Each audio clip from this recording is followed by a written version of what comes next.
ধৈর্য সকল সমস্যার সমাধান।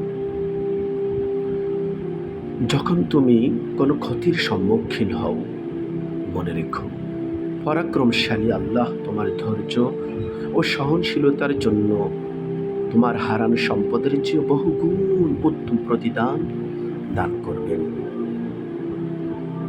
আপনার জীবনে অন্যায়মূলক ঘটনা ঘটে থাকতে পারে, হয়তো এতে আপনি গভীর কষ্ট পেয়েছেন, কিন্তু মনে রাখবেন এই প্রক্রিয়ার মধ্যে দিয়ে পরাক্রমশালী আল্লাহ আপনাকে আরও শক্তিশালী করে তুলছেন।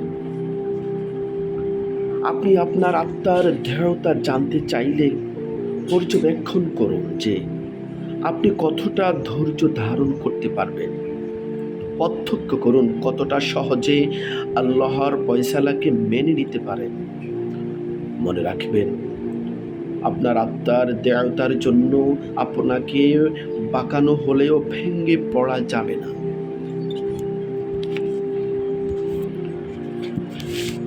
ভবিষ্যৎ নিয়ে দুশ্চিন্তা করলে আপনার তাকদীর পরিবর্তন হবে না, বরং জীবনকে সহজভাবে গ্রহণ করুন। আপনার হৃদয়কে পরিপূর্ণ বিশ্বাসে ভরিয়ে তুলুন। পরাক্রমশালী আল্লাহ আপনার জন্য কেবল সর্বোত্তমটাই চান।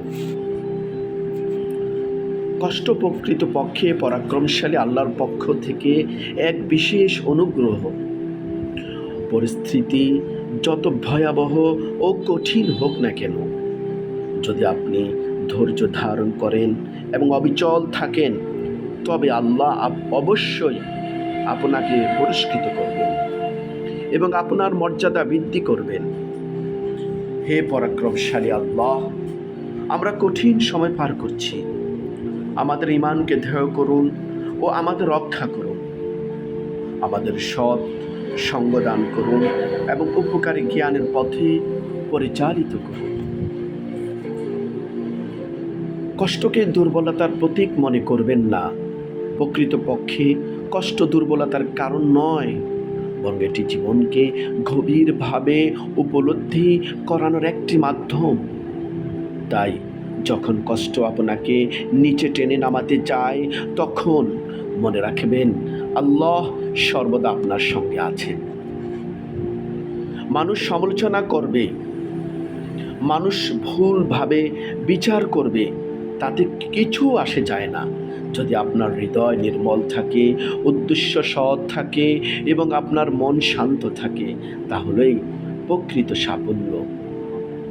যদি কেউ আপনাকে নিয়ে গীবত বা কুৎসা রটায়, স্থির থাকুন। তারা নিজেদের সৎকর্ম আপনাকে দিয়ে দিচ্ছে এবং আপনার পাপ নিজেদের উপর তুলে নিচ্ছে। আমরা হতাশ হই কারণ আমরা মানুষের কাছে থেকে অতিরিক্ত প্রত্যাশা করি। তাই কখনোই অন্যর কাছ থেকে অতিরিক্ত প্রত্যাশা করবেন না। মানুষ পরিবর্তনশীল।